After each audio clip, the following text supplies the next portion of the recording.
Hello and welcome to Commerce Gyan. Yes, you read it absolutely right that banks can actually freeze your account if you perform certain specific transactions. It could be a possibility that one fine day you just wake up in the morning, you want to have make some transaction from your account, your bank, and you're unable to do it. You're not able to transfer funds. You're not able to do any kind of transactions through your bank. So why does this happen? Why does the bank actually freeze the transactions that you're going to undertake and you're unable to do anything from your own bank account or with your own funds, your own money? This happens because of something what we call as money mule activity. Yes, you heard it right. Mule, donkey, gadha. So basically what happens here is something related to the work of how a donkey performs. Donkey's work is like he carries the load from one place to another place without questioning it, without understanding the transaction, without understanding what exactly is happening. The owner has loaded certain goods on its back and is going to carry it from one place to another. This is exactly how that financial transaction works through your account, and that's why it is called as a money mule transaction. Interesting. So how does this money mule transaction work? Is this something illegal, and why are banks questioning, and why are banks actually freezing accounts where they find suspicious activities going on?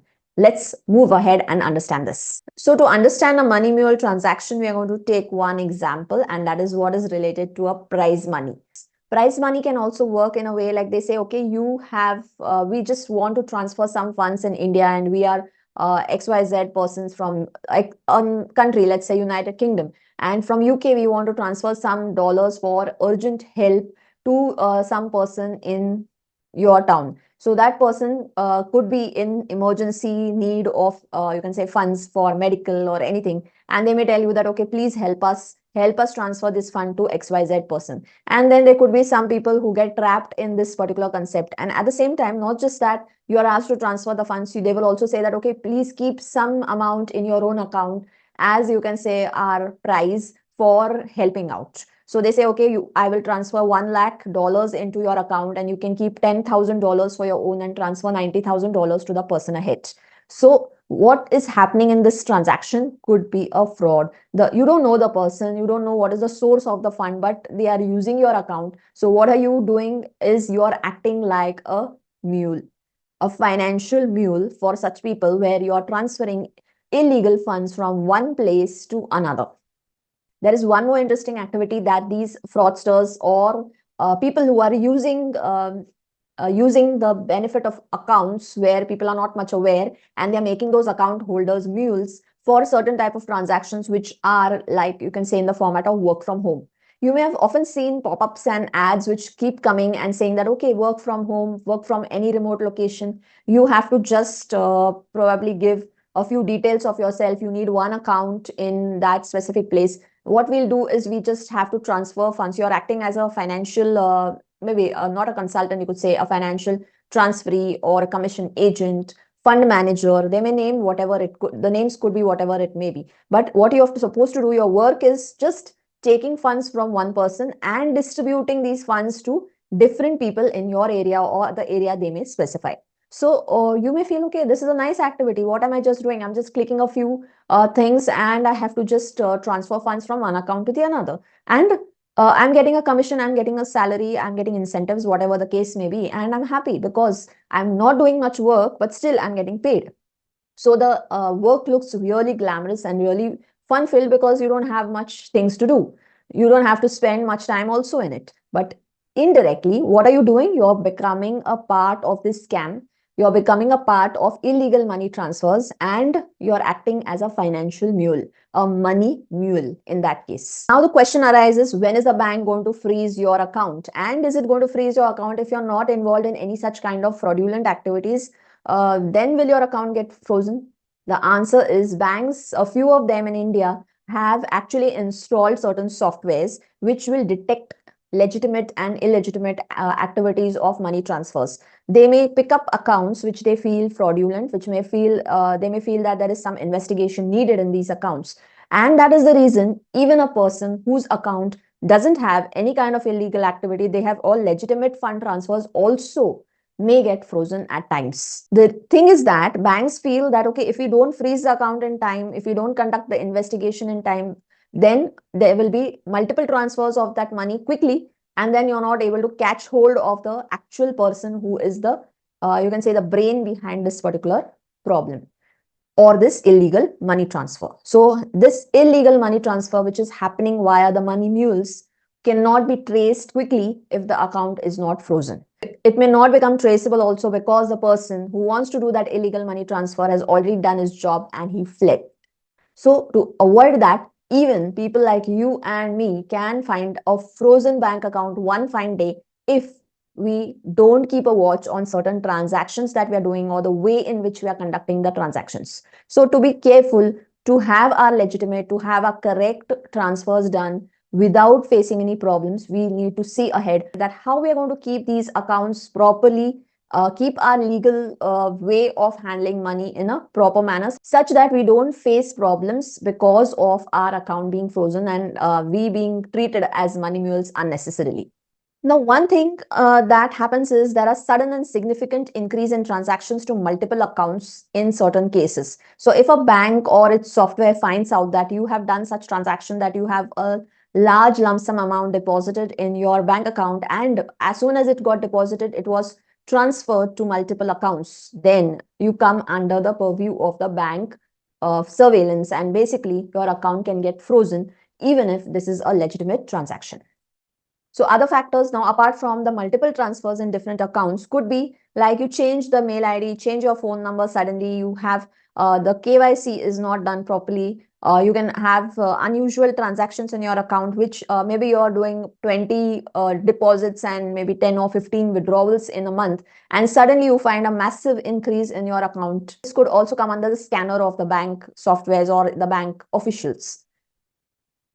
Another important thing is, where do you transfer the funds? So if you're transferring funds from your account to somebody else's account, you may be clear, you may be fine. But if you're transferring funds to a person who comes under their, again, scan, and if that person to whom you have transferred the funds seems to be illegitimate, illegal, or involved in certain activities which are doubtful, then your account also may be frozen.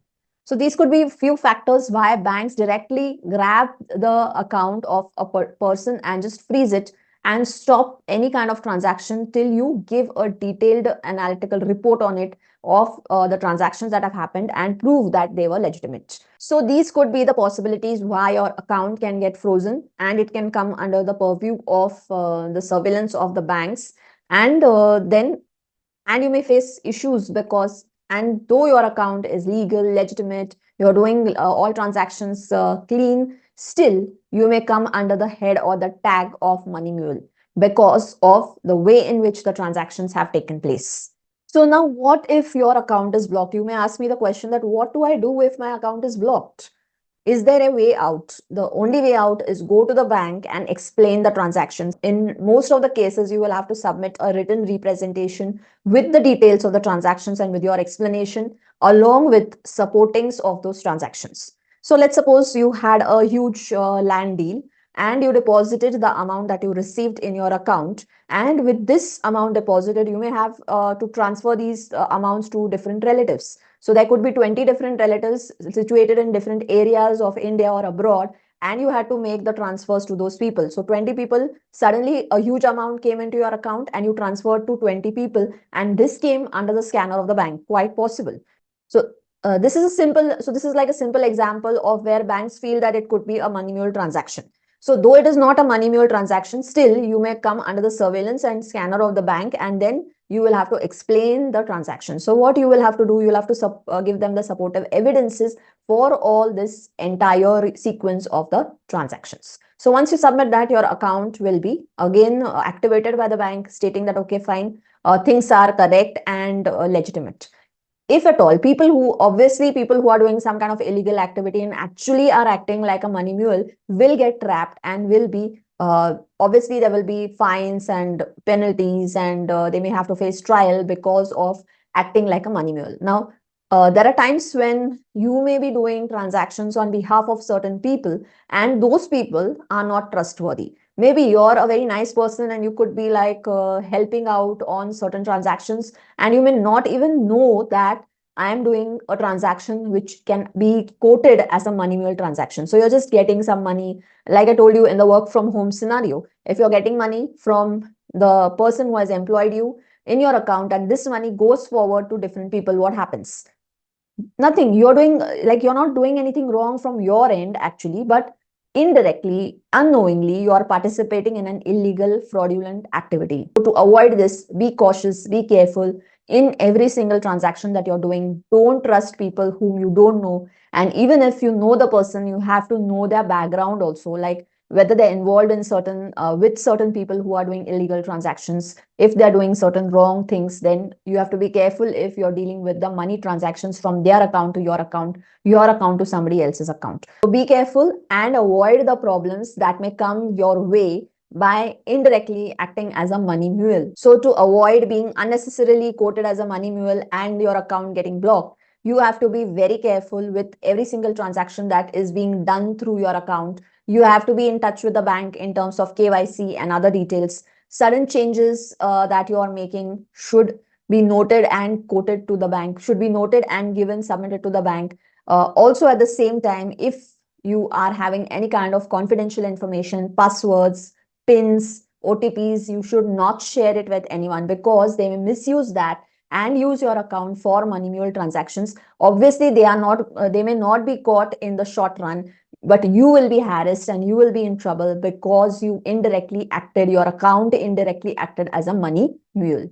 So hopefully this concept of money mule is clear. How money mule happens, I mean, how people actually get trapped into this money mule concept knowingly, unknowingly, and what kind of problems they face. If you're affected because of a legitimate transaction and yet your account is frozen, how to get out of it. So all this was explained, and hopefully this helped you in your understanding about such kind of transactions and being careful with your own bank accounts. So hope to see you in the next video of Commerce Gyan. Thank you.